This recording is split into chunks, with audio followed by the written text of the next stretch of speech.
Selamat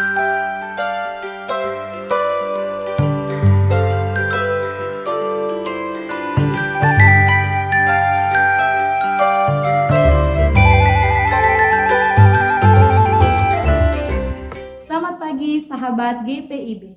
Berjumpa kembali dalam Morning Call GPIB pada hari Sabtu tanggal 4 Mei 2024. Bersama saya, Pendeta Angeli Kristisya Kantohe, Pendeta Jemaat di GPIB Eklesia Dumai yang diutus dalam pelayanan di Pos Pelkes Solafida Selat Panjang dan Pos Pelkes Maranatha Sungai Parni. Sahabat GPIB, sebelum memulai untuk membaca, mendengar, dan merenungkan firman Tuhan di pagi hari ini dan mengawali seluruh rangkaian aktivitas kegiatan kita, maka marilah terlebih dahulu kita memohon bimbingan Roh Kudus dalam doa. Kita berdoa. Ya Allah Tritunggal, sumber hikmat dan pengetahuan, kami memohon hikmat daripada Tuhan dan Roh Kudus Tuhan mengurapi setiap kami pribadi lepas pribadi dalam upaya untuk menyelami, mengerti, dan memahami maksud kehendak Tuhan lewat perenungan firman di pagi hari ini. Dengan segala keterbatasan dan kelemahan kami Tuhan, kami menyerahkan seluruh keberadaan diri kami, sehingga kami dapat dipakai untuk mempersaksikan kemuliaan Tuhan lewat pikiran, tutur kata, dan perbuatan kami dalam kehidupan beriman di tengah-tengah tugas tanggung jawab yang Tuhan percayakan. Di dalam nama Tuhan Yesus Kristus, kami telah siap untuk mendengar firman Tuhan. Amin. Sahabat GPIB, pembacaan Alkitab di pagi hari ini terdapat dalam Injil Markus pasalnya yang ke-7 ayat 27 yang menyatakan, lalu Yesus berkata kepadanya, biarlah anak-anak kenyang dahulu, sebab tidak patut mengambil roti yang disediakan bagi anak-anak dan melemparkannya kepada anjing. Demikianlah pembacaan Alkitab, terpujilah Yesus Kristus. Sahabat GPIB, di zaman ini terbuka banyak kesempatan untuk setiap orang menyuarakan ketertindasannya. Lewat sosial media, orang dapat melihat, mendengar, membaca, bahkan turut berkomentar terhadap persoalan-persoalan pribadi yang dijadikan konsumsi publik. Hal ini menunjukkan bahwa untuk membangkitkan rasa empati dan belas kasihan dalam diri manusia itu adalah perkara yang sulit. Sehingga banyak kali kita temukan orang-orang menyuarakan pergumulan mereka lewat sosial media karena ketidaktersediaannya telinga bahkan sandaran di dunia yang nyata ini. Dan ketertindasan semacam itu juga nampak dalam berbagai narasi-narasi di dalam Alkitab kita. Dan saat ini di pagi hari ini kita diperhadapkan pada narasi cerita tentang seorang perempuan Sirofenisia yang menghampiri Yesus untuk mendapatkan pertolongan.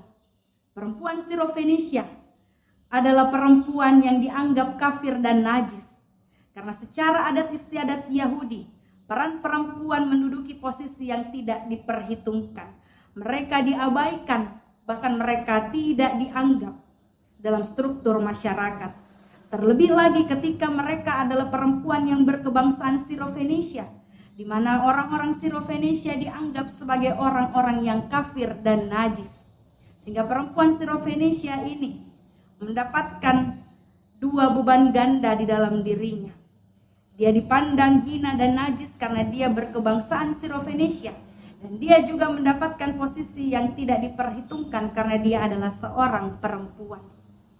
Namun narasi ini memperlihatkan bahwa walaupun dia menyadari kapasitas dirinya, walaupun dia menyadari posisinya sebagai orang yang tidak diperhitungkan, namun karena cinta kasihnya kepada seorang anak yang dikasihinya, anak yang sedang berjuang untuk terbebas dari belenggu setan yang merasuki dirinya, perempuan ini sebagai seorang ibu yang penuh kasih memberanikan dirinya untuk menghampiri Yesus walaupun dia harus menghadapi berbagai resiko penolakan dan pengusiran oleh orang-orang Yahudi yang mengelilingi Yesus. Namun ia tetap dengan tekadnya, dengan niat dan keberaniannya, ia datang untuk meminta pertolongan Yesus.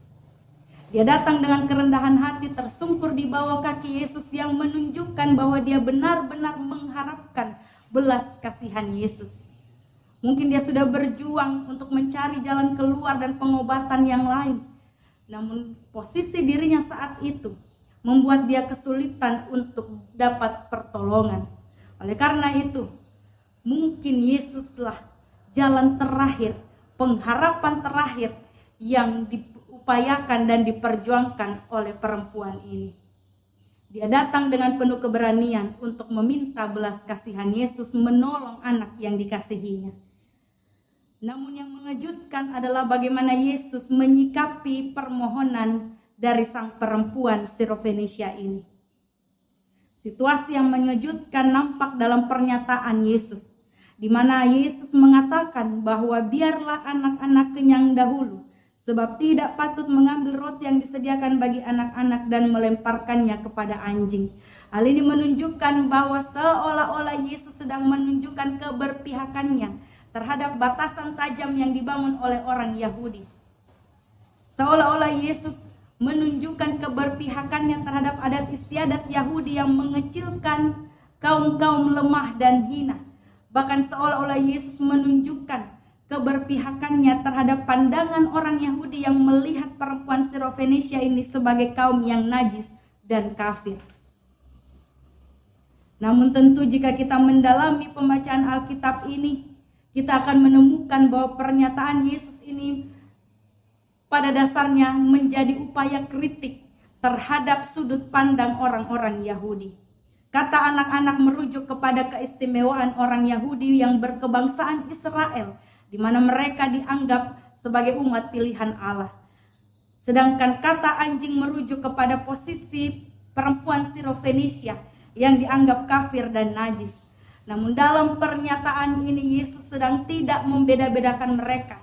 Namun Yesus memperlihatkan bahwa walaupun secara struktur sosial masyarakat mereka dipandang berbeda dengan orang-orang Yahudi, orang-orang yang kafir dan najis diberi batasan tajam, namun Yesus menunjukkan bahwa mereka juga punya hak untuk mendapatkan kesempatan yang sama. Walaupun mereka hanya memakan remahan roti, namun nyatanya Yesus membuka peluang dan kesempatan bagi orang-orang yang kafir dan najis untuk mendapatkan pengharapan dan belas kasihan. Sehingga iman yang dimiliki oleh perempuan Sirofenisia inilah yang pada akhirnya menyelamatkan anak yang dikasihinya. Yesus sedang berupaya untuk mendobrak tatanan struktur sosial masyarakat. Yesus sedang berupaya mengubah segala bentuk pandangan yang keliru terhadap perbedaan-perbedaan yang ada. Yesus sedang berupaya untuk mengkritisi pandangan orang-orang Yahudi yang menganggap bahwa keistimewaan yang mereka peroleh adalah peluang untuk mengabaikan orang lain. Justru di dalam narasi ini Yesus memperlihatkan bahwa setiap orang dilayakkan untuk mengambil bagian dalam karya keselamatan, untuk mendapatkan pertolongan dan pembebasan. Dalam narasi ini Yesus memperlihatkan bahwa setiap orang punya hak dan kesempatan yang sama untuk dipandang berharga di mata Allah. Lalu bagaimanakah dengan kita?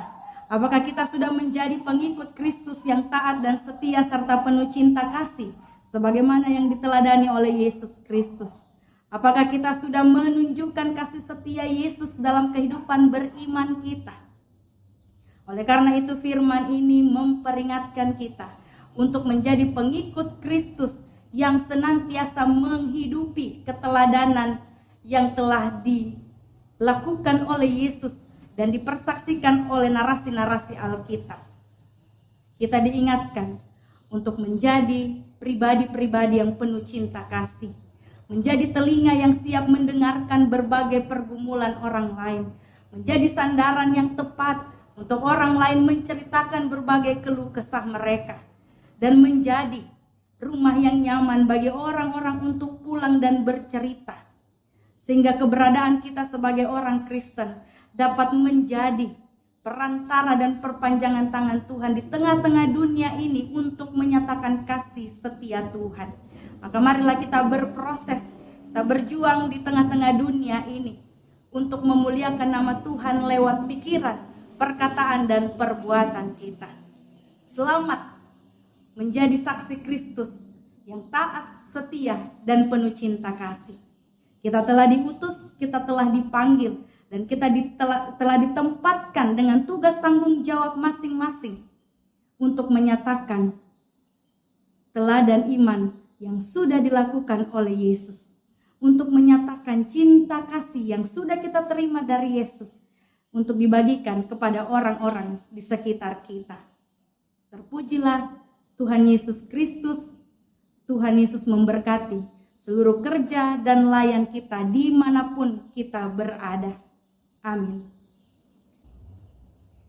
Sahabat GPIB, mari kita berdoa.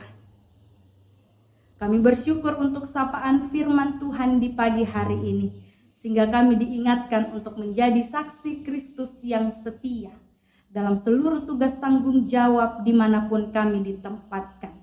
Berkatilah kami ya Tuhan dalam peran dan fungsi kami masing-masing. Berkatilah gereja Tuhan, terkhususnya GPIB dalam lingkup sinodal, mupel maupun jemaat-jemaat. Biarlah pelayanan, persekutuan, dan kesaksian yang Tuhan percayakan kepada kami dapat kami lakukan seturut dengan kehendak Tuhan. Ketika kami akan memulai seluruh kegiatan di sepanjang hari ini, mohon kiranya Tuhan menuntun, memperlengkapi, bahkan melindungi kami, sehingga setiap hal yang kami lakukan itu semua berkenan di hadapan Tuhan dan dapat menjadi sumber sukacita bagi orang-orang di sekitar kami. Mampukan kami Tuhan untuk hadir di tengah-tengah dunia ini menjadi teladan yang baik, sehingga nama Tuhan Yesus Kristus semakin dipermuliakan. Di tengah-tengah kehidupan yang penuh dengan tantangan ini Tuhan, kami mohon kiranya Tuhan senantiasa menguatkan langkah kaki kami untuk menghadapi berbagai pergumulan yang ada. Sehingga melalui tuntunan tangan Tuhan, kami dimampukan untuk menjalani waktu demi waktu, hari demi hari yang masih Tuhan perkenankan untuk kami lewati. Inilah doa dan pengharapan kami ya Tuhan. Kami menyerahkan seluruh kehidupan kami secara pribadi, keluarga, persekutuan gereja, maupun lingkungan masyarakat komunitas di mana kami berada, hanya ke dalam tangan kuasa kasih Tuhan. Di dalam nama Tuhan Yesus Kristus kami sudah berdoa. Amin. Sahabat GPIB, demikianlah perjumpaan kita di pagi hari ini. Sampai berjumpa di dalam episode Morning Call selanjutnya. Tuhan Yesus memberkati seluruh kegiatan, aktivitas, dan kerja layan kita semua.